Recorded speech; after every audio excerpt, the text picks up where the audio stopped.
Nahihirapan ka bang makahanap ng motibasyon bilang isang mag-aaral? Siguradong hindi ka nag-iisa. Ang katotohanan ay, ang pakiramdam na walang motibasyon ay kadalasang nagmumula sa higit pa sa katamaran. Ito ay tungkol sa kung paano gumagana ang ating utak.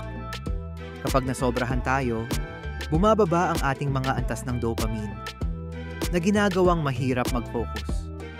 Ngunit narito ang isang mabilis na pag-hack. Hatiin ang mga gawain sa mas maliliit na piraso at gantimpalaan ang iyong sarili pagkatapos ng bawat isa.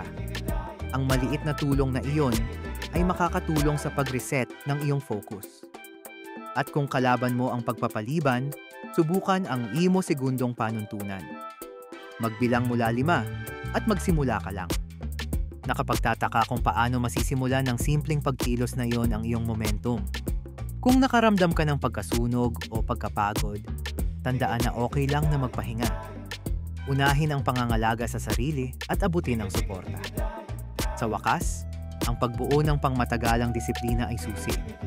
Magtakda ng maliliit, maaabot na layunin at ipagdiwang ang iyong pag-unlad.